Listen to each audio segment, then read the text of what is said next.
नदियापुर गांव में एक बंस नाम का एक नौजवान नाविक रहता था। नदियापुर गांव की सीमा में आने जाने के लिए लोगों को नाव का ही सहारा लेना पड़ता था।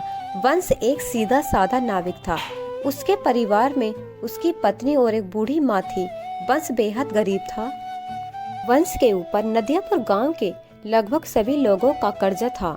आज वंश अपनी नाव के पास पहुंचा ही था कि तभी गांव का सेठ धनीराम कुछ लोगों के साथ उसके पास आ धमका। सेठ, बस हो गया, अब मामला बर्दाश्त से बाहर होता जा रहा है, समझ गया। पूरे 7 महीने हो गए हैं मुझे बेवकूफ बनाते हुए। आज मैं अपने पैसे ले जाकर ही रहूंगा, समझा।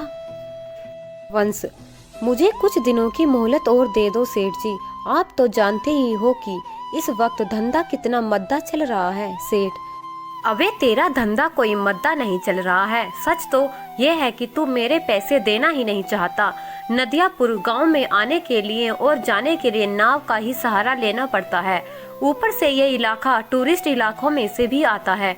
सेनानियों की कोई कमी नहीं है यहाँ, पर तेरा धंधा मद्दा कैसे पड़ सकता है वे। सेठ जी, सारे गांव वाले जानते हैं कि मेरी किस्मत कितनी फूटी हुई है। मैं बड़ी मेहनत से पाई पाई इकट्ठा करता हूँ, लेकिन वो पैसा किसी न किसी वजह से मुझसे खर्च हो जाता है। वंश, पर सेठ जी, धनीराम वंश का मजाक उड़ाते हुए अपने लोगों को देखकर बोला। सेठ, अरे सुना है तुम लोगों ने यहाँ बड़ी मेहनत से पाई पाई जोड़कर रकम इकट्ठा करता है और इसे खुद नहीं पता कि इसके पैसे कहाँ खर्च हो जाते हैं। इतना कहकर धनीराम गुस्से से वंश की ओर देखकर बोला। सेठ, ये क्या है? क्यों नहीं कहता कि तू एक नंबर का अय्यास है, सारे पैसे अय्यासी में खर्च कर देता है। बेवकूफ आदमी, मुझे कोई और नहीं मिलता बेवकूफ बनाने के लिए। वंश, नहीं नहीं, ऐसा मत कहिए सेठ जी। नदियापुर के सारे लोग जानते हैं कि मैं कितना शरीफ हूँ। मेरे घर में मेरी पत्नी और मेरी बूढ़ी माँ रहती हैं। सेठ, मैंने तुझसे ये नहीं पूछा कि तेरे घर में कौन कौन रहता है, समझ गया। अरे तेरे घर में बूढ़ी माँ रह रही है तो तेरी पत्नी, मुझे इससे क्या। मुझे तो बस मेरे पैसों से मतलब है। और यह सवाल तेरे शरीफ होने का। अरे तूने तो सारे गांव से कर्जा ले रखा है और जहाँ तक मुझे जानकारी है तो उन्हें किसी के पैसे नहीं चुकाए। वंश, मुझे थोड़ी सी मोहलत और दे दीजिए सेठ जी। मैं वादा करता हूँ कि मैं आपकी एक एक पाई चुका दूंगा। सेठ, ठीक है, लेकिन इस बार मैं तुझे 15 दिन से ज्यादा की मोहलत नहीं दे सकता। 15 दिन के अंदर अंदर अगर तूने मेरे पैसे नहीं मिले ना तो मैं तेरा मकान तुझसे छीन कर तुझे धक्के देकर तेरे मकान से बाहर निकाल दूंगा। समझ में आ गई? इतना कहकर धनीराम वहाँ से चला गया और वंश अपना मुंह लटकाते हुए अपने काम पर लग गया। शाम को थक हारा वंश जैसे ही अपने घर पर पहुंचा, उसकी पत्नी बोली। आ गए सेठ जी घर पर। आपके पीछे बहुत सारे मेहमान आपको पूछते हुए आए थे। उन्होंने आपका काफी देर तक इंतजार किया और बेचारे इंतजार करते करते थक गए और अभी कुछ देर पहले ही गए हैं।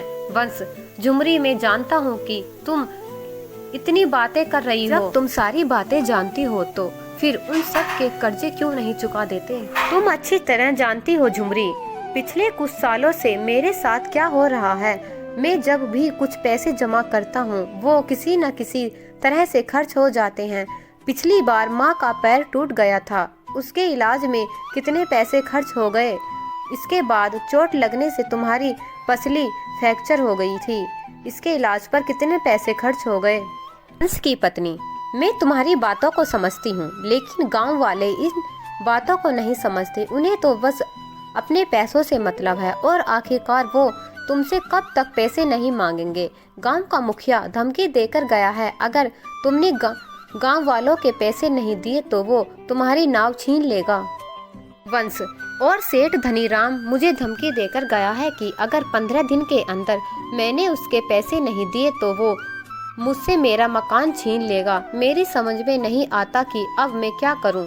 वंश की पत्नी, मेरी समझ में नहीं आता। गांव में जितने भी नाविक हैं उन सबकी ऐश की कट रही है।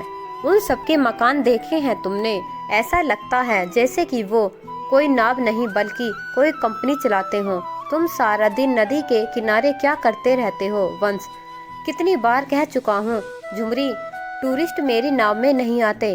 वंश की पत्नी, ये क्यों नहीं कहते कि तुम्हारी नाव में गांव के भूखे नंगे लोग ही आकर बैठते हैं, उनसे तुम्हें कितनी आमदनी होती है।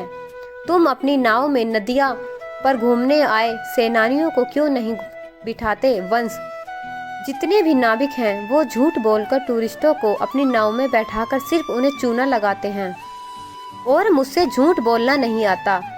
नहीं चाहिए मुझे हराम की कमाई। वंश की पत्नी, अरे सच्चाई के देवता, ये धंधा है, ये कोई नहीं कहने का कि तुमने धंधा करना ही नहीं आता।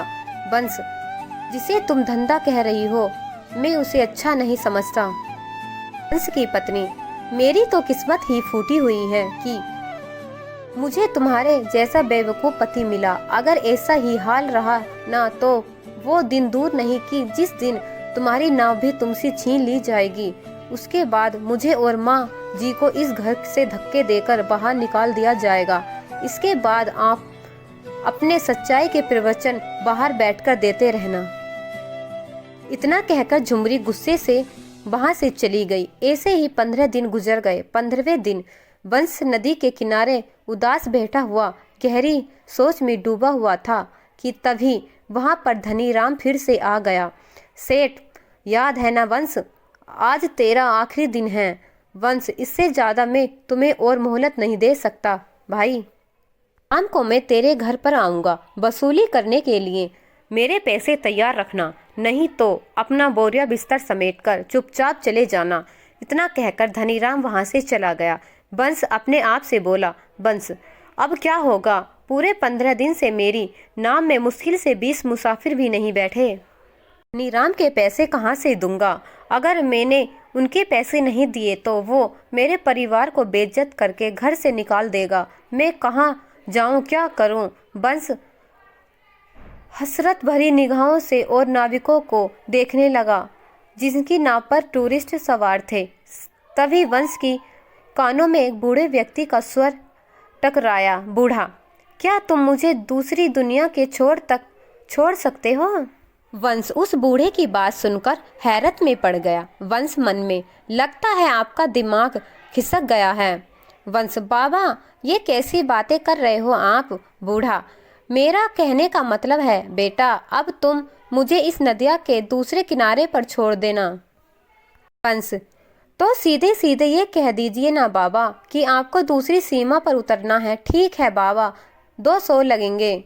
बूढ़ा, मैंने सुना है कि तुम बूढ़े और गरीब यात्रियों से पैसा नहीं लेते।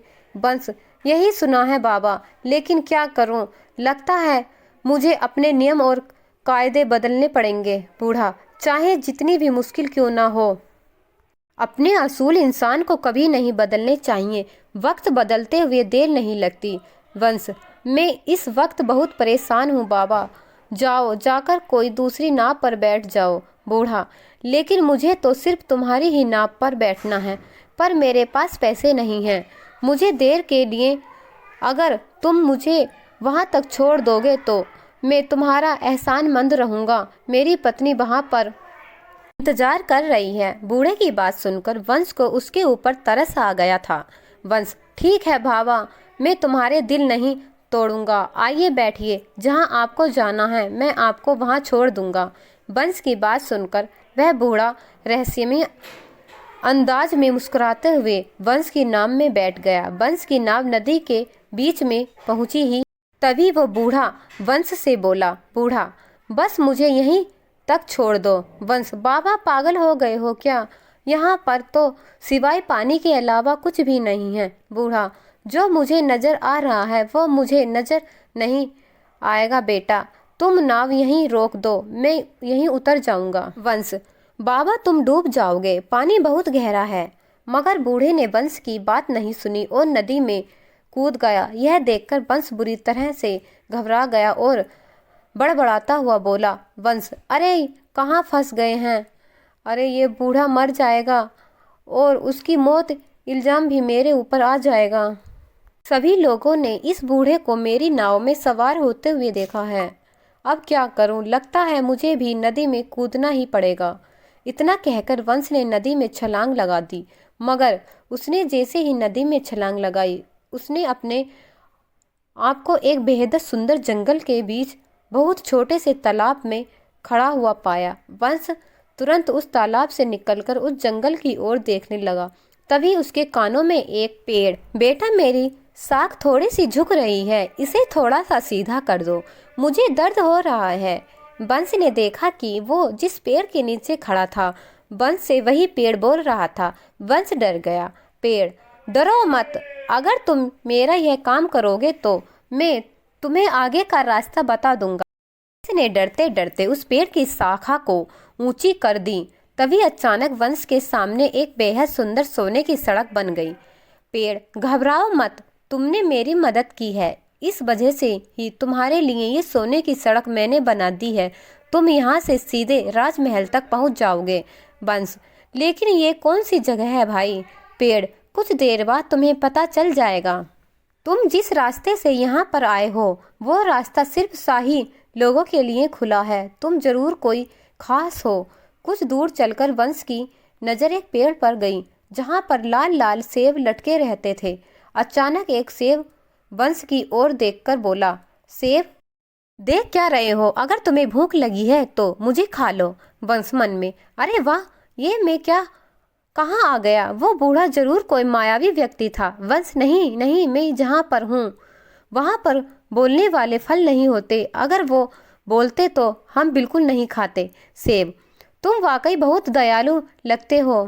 तुम्हारा इस जादुई नगरी में स्वागत है। इस सोने की सड़क पर सीधे चले जाओ, कुछ ही देर में तुम महल तक पहुंच जाओगे। कुछ ही देर में वंश एक आलीशान महल के सामने पहुंच गया। तभी उसके कंधे पर पीछे से किसी ने हाथ रखा। वंश ने देखा तो सामने वही बूढ़ा खड़ा। उसे देखकर मुस्कुराकर कहा, कौन हो तुम और ये कौन सी जगह है? अचानक वह बूढ़ा एक बेहद सुंदर राजकुमार में बदल गया। राजकुमार, ये सारा का सारा राज्य मेरा है। तुम पृथ्वी पर नहीं बल्कि दूसरी एक जादुई दुनिया में हो। वंश, दूसरी दुनिया में? मैं कुछ समझा नहीं। कुमार, दरअसल नदियापुर गांव की एक नदी के बीच एक दूसरी जादुई दुनिया का द्वार खुलता है। यह एक जादू की दुनिया है। वंश, तुम्हारा महल तो बिल्कुल सोने का मालूम होता है। यहाँ के दरवाजे, यहाँ तक कि सैनिक भी सोने के ही मालूम होते हैं। राजकुमार, सोने के मालूम नहीं होते, ये सोने के ही हैं। मैं तुम्हें बहुत दिनों से नाव में बैठा व उदास देख रहा था। मैं जानता हूँ कि तुम बहुत अच्छे स्वभाव के हो और तुम्हारी दुनिया में अच्छे व्यक्तियों के साथ अच्छा बर्ताव नहीं होता, जबकि हमारी दुनिया में ऐसा बिल्कुल नहीं होता। इसलिए मुझे लगा कि तुम्हारी मदद करनी चाहिए। इतना कहकर वो राजकुमार वंश को महल के अंदर की ओर ले जा गया, जहाँ पर सोने के सिक्कों के ढेर लगे हुए थे।